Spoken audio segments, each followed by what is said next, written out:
House of Representatives has resolved to interface with the Senate to fast-track solutions to the pension crisis facing retired police officers who have been protesting at the National Assembly complex for 2 months.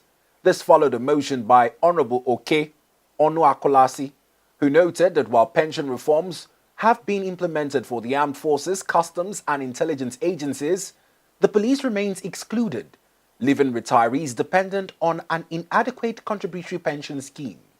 The House expressed concern over delayed payments, loss of benefits, and irregular stipends that have pushed many retired officers into hardship. A report on recommended interventions is expected within 4 weeks.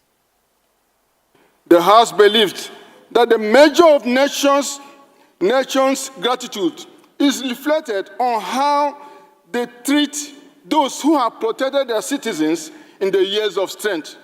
And we cannot continue to demand loyalty, bravery, and sacrifice from our police officers while abandoning them at their time of retirement. As it were now, a police officer who resigns after 35 years in service may as well be earning as low as 40,000 naira every month. Mr. Speaker, you will agree with me that this just cannot sustain anyone. Talk less of a person who has laid down his life, his comfort, and everything in the service of the nation.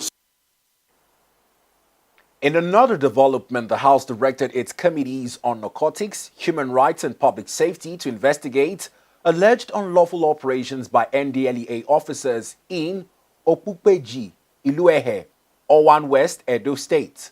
The motion was moved by House Leader Honorable Julius Ihobere, who reported that a raid on October 27 led to the death of a 16-year-old boy and left several residents with gunshot wounds.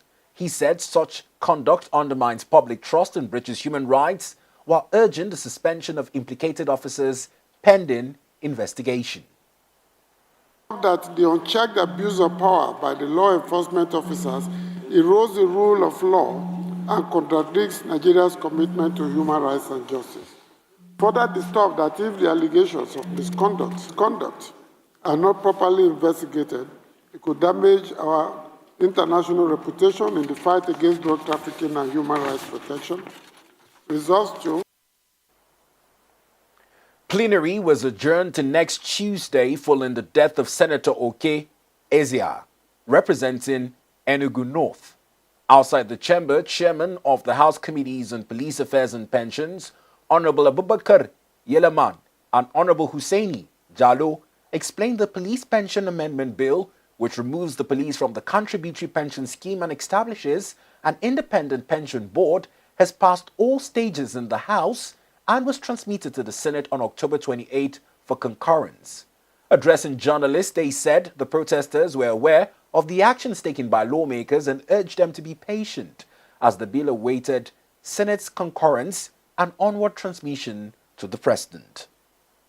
I'm assuring you by next week, this bill is going to go to the presidency for assenting. And we draw your attention, the media, help us engage those veteran police officers who are outside for almost decades of weeks here. So please talk to them, explain to them. We have passed their demand, and Senate too are ready to send it to President for assenting. The police want to exit from PENCOM, the contributory pension scheme. They just want to be on their own, just like the military pension board, DSS pension, NIA pension, CDI pension, and the rest. And that is what the House has done already, of which the Senate is ready to do that also.